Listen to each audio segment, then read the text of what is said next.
Bonjour, c'est le Braque, meilleur noir de France, par de l'Aléras. Mon esprit est toujours sur le premier banc en arrivant par la cale de Rochebonne. J'espère que vous allez bien. Aujourd'hui, on se retrouve dans une nouvelle vidéo. Beaucoup moins zaf que d'habitude la vidéo. Pour une raison très simple, j'ai le malheur de vous annoncer que ma maman a décidé de regarder mes vidéos YouTube. Donc un gros bisou maman.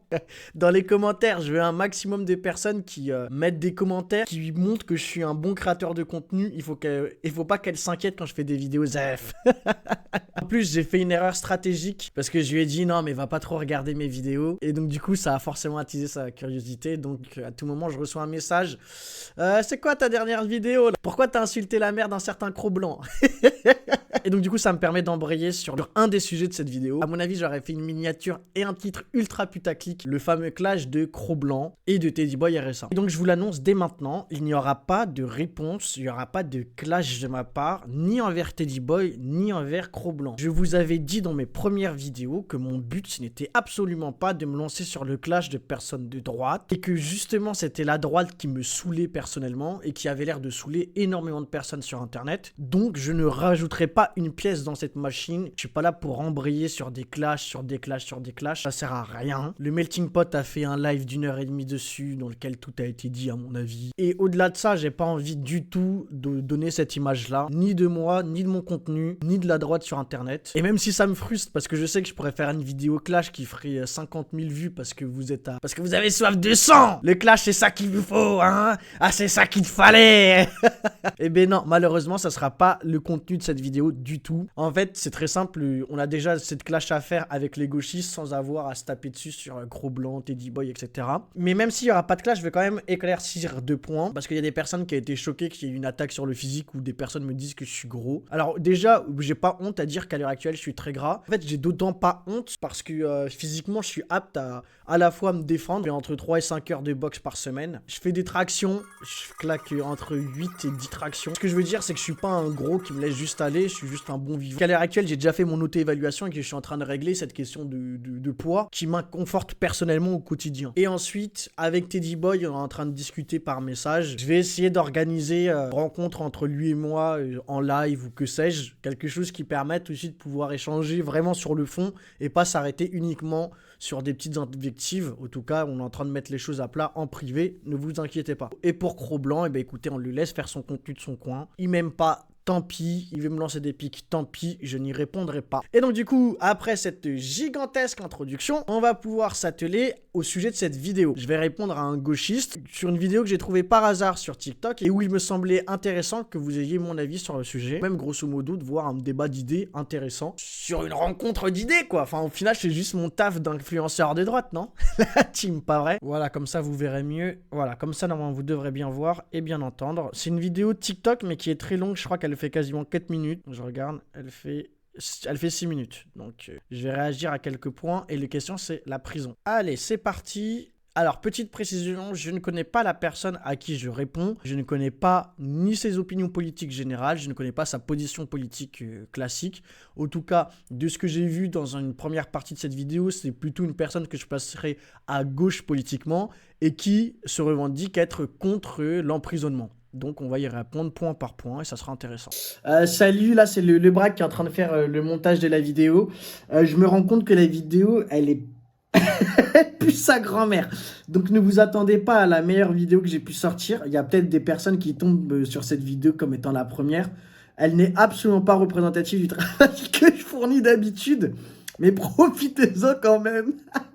Je suis contre la prison. Vous êtes surpris? Vous ne devriez pas. Pour être plus précis, je suis contre la façon dont est utilisé le principe d'incarcération des criminels, aujourd'hui en France et ailleurs, hein, soyons pas chauvins quand même. Bon, je m'explique, on fait le point. Selon moi, et que des juristes me détrompent s'il y en a qui m'écoutent, le fait de punir des criminels par des peines d'incarcération, des peines de prison dans les démocraties modernes repose sur 5 grands principes. Principe numéro 1, on veut soustraire l'individu criminel à la communauté à laquelle il a nui et à laquelle il pourrait nuire encore si on le laissait tout simplement se promener. Est-ce que ça marche? Non. Clairement, non. Regardez ces dizaines d'articles et de reportages sur ces types qui continuent leurs activités criminelles depuis l'intérieur de leur prison, avec tous les moyens de communication qu'ils ont à disposition. Et en fait, voilà, pour moi, ça commence très mal parce qu'on a un sophisme. En fait, si en France c'est mal fait, ça veut dire que c'est pas possible. C'est pas le cas.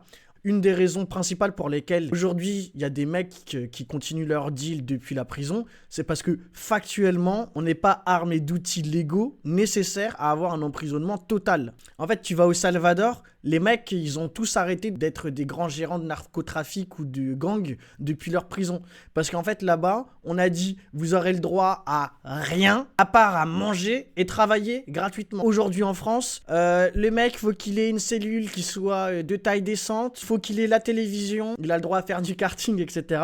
Et en fait, c'est pas le problème de la prison en soi, c'est juste le problème de la façon dont nous, on la gère. Pour moi, c'est un faux argument déjà de base. Disposition, ça montre que le compte n'y est pas. Principe numéro 2, on veut lui infliger un châtiment suffisamment désagréable pour lui faire passer l'envie de recommencer, tout simplement. Est-ce que En fait, ça, c'est un argument qui n'existe pas. En France, on a déjà abandonné ce principe depuis longtemps. Par exemple, on a abandonné les courtes peines depuis longtemps. Le but d'une courte peine, c'est juste de rappeler à la personne: mec, si tu vas plus loin dans tes conneries, tu vas vivre ce que tu as vécu pendant peu de temps, pendant très longtemps. Par exemple, je sais pas, tu fais une petite connerie, une dégradation de biens publics, tu fais une semaine en prison, et là tu te dis: waouh, ça m'a peut-être rappelé la réalité de ce que c'est que la prison et de ce que j'encours si je fais quelque chose d'encore plus grave. Mais en France, à l'heure actuelle, c'est une philosophie qu'on a déjà abandonnée depuis longtemps. Ça n'a pas d'intérêt de dire qu'on est contre la prison en appuyant sur un argument qui n'est plus développé par les personnes qui sont pro-prison. Très mal. Taux global de récidive en France à 1 an, environ 31%.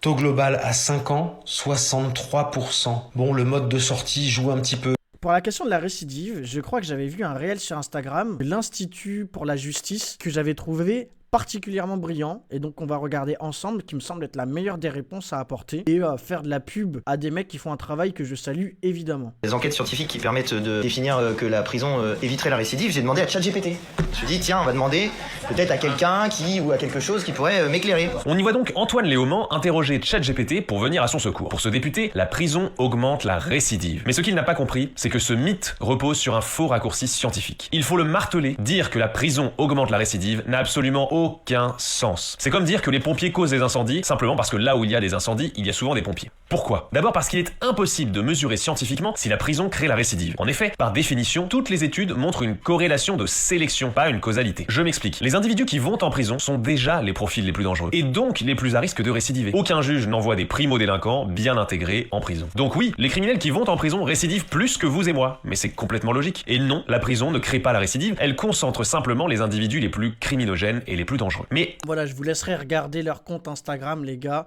Je vous assure que c'est le genre d'institut qui font un travail sur Instagram qui est exceptionnel. Je mettrai leur lien sur les réseaux sociaux en description de cette vidéo. Et on va pouvoir reprendre notre vidéo TikTok. Principe numéro 3 des peines d'incarcération dans les démocraties modernes, faire réfléchir l'individu condamné, ou au moins l'inviter à réfléchir à ses actes et à ses conséquences, en espérant qu'il se sera moralement amélioré à sa sortie de prison. Est-ce qu'on le fait?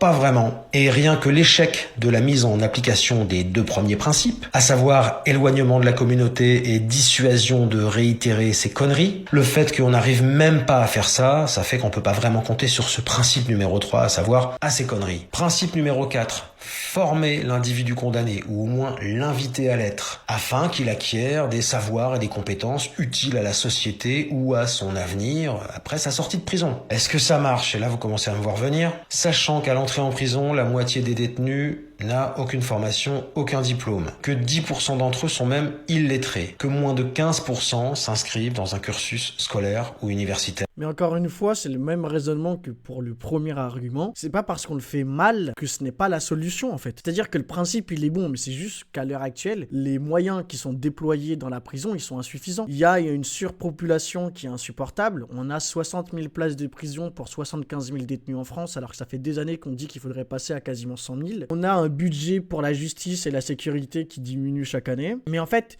c'est pas parce qu'on a mal investi ou mal fait le travail que de fait, c'est pas la bonne solution. Et que le volume horaire effectif de cours lorsqu'ils sont inscrits est de 6 à 10 heures par semaine au lieu des 12 à 25 heures recommandées. J'en profite pour faire une petite pause dans cette vidéo, les gars. Je gagne 30 à 40 abonnés par vidéo alors que je fais 5000 vues. S'il vous plaît, abonnez-vous si vous aimez bien mon travail. Ça m'aide énormément. La petite cloche si vous voulez avoir la notification de quand je publie. Mais faut que je sois absolument avec mes abonnés là.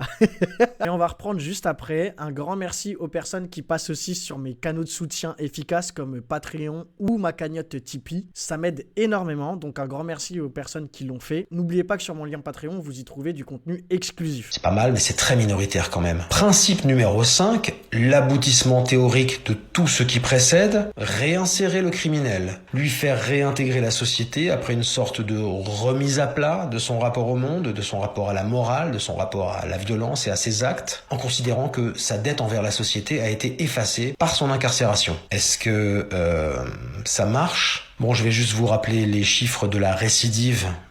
31% à 1 an, 63% à 5 ans, c'est-à-dire c'est les chiffres minimum. Ce sont des résultats absolument merdiques. Bon alors qu'est-ce qu'on fait ? À gauche, on va vous dire qu'il faut privilégier une vision ouverte et restaurative, avec certains qui proposent carrément d'abolir la prison, d'autres d'organiser des rencontres entre les victimes et les auteurs des crimes. Je crois que c'est Raquel Garrido qui avait dit qu'il fallait apporter notre pardon aux terroristes du Bataclan. À droite, on va parler incarcération effective sans possibilité d'aménagement de peine ou de libération conditionnelle. On va parler de centres de sûreté ultra sécurisés. On va parler d'isolement dans des établissements ultra modernes. On va parler de peine planchée et autres démonstrations de gros muscles. Moi, je ne suis pas convaincu et j'adhère à une autre ligne. Bon, déjà, pour certains, les pires ordures de notre espèce, vous le savez, il y a une solution pas très onéreuse à réactiver, mais on va pas en parler, c'est pas le débat aujourd'hui. Enfin, vous m'avez... Bravo, mais en vrai, c'est une prise de position sur laquelle je m'attendais pas. J'avais pas vu la vidéo jusqu'au bout, mais excellente position, basée, excellent. Bon alors mes propositions. Premièrement, le dépaysement radical. Pour certains crimes, trafic de drogue, violence volontaire, raquettes, différents types d'agressions, pillages, liste non exhaustive. En gros, tout ce qu'il y a de plus directement menaçant et nuisible à l'intégrité des biens et des personnes. Eh ben la Guyane, les Kerguelen ou n'importe quel autre caillou français en plein milieu de l'océan fera l'affaire. Aucun contact avec leur milieu de nuisibles, aucune menace possible sur le personnel pénitentiaire. Pas de réseau, pas de wifi, c'est une bonne base. Ouais, mais ce genre de truc, est-ce qu'on peut être sûr absolument ? Moi, c'est une question, parce qu'il a quand même tenu un discours au début de vidéo qui est particulièrement constructiviste, c'est-à-dire, qu'en est-il de la récidive, des personnes qui subissent ça, des droits de l'homme, etc. quoi. Est-ce que ça pose pas une question éthique ? Et puis même, est-ce que les Guyanais veulent être considérés comme, excusez-moi, mais la poubelle morale de la France ? Bonne base pour réfléchir. Deuxièmement, éducation obligatoire. Mais attention, éducation complète et sortie conditionnée au niveau acquis. Tu ne sors pas tant que tu n'as pas ingurgité la culture littéraire, mathématique, scientifique, historique, géographique, économique, philosophique de quelqu'un qui a fait 3 prépas. Tu dois passer des années entières enfermé et tu vas passer la moitié de ton temps à faire ça, à te former, à devenir quelqu'un d'extrêmement éduqué. Et ça, honnêtement, avec le développement de l'intelligence artificielle, il n'y aura pas de problème budgétaire. Troisièmement, travail obligatoire. Après ta demi-journée d'études, tu vas faire un job bien pénible et bien aliénant. Parce qu'il n'y a pas de raison que les gens honnêtes soient les seuls à trinquer dans des boulots de merde, en fait. Si après 10 ans... En fait, je m'attendais à avoir un gauchiste, un turbo-gauchiste qui allait me parler d'abolition de la prison, des prières pour les délinquants. Ça me paraît pas dégueulasse et atroce ces propositions en fait. À ce régime, t'es toujours un crétin qui veut rien entendre, et tu restes encore 10 ans. Si tu sors et que tu te fais rechoper, tu sors plus. Qu'est-ce qu'on en pense ? J'attends vos commentaires, approbateurs ou indignés. Je suis dégoûté parce que pour le coup, j'avais vraiment prévu de faire une vidéo très réaction sur le sujet. Je pense quand même avoir apporté 2-3 trucs, mais au final, je suis dégoûté. Je suis mort, j'avais tellement prévu une vidéo de buzz, de clics et tout. Vous allez être dégoûtés en fait. Mais je sais même pas si je vais sortir cette vidéo les gars. Oh. En vrai, là, je vais quand même la sortir, ça me semble quand même intéressant de voir qu'il peut y avoir des idées assez nuancées et intéressantes au final.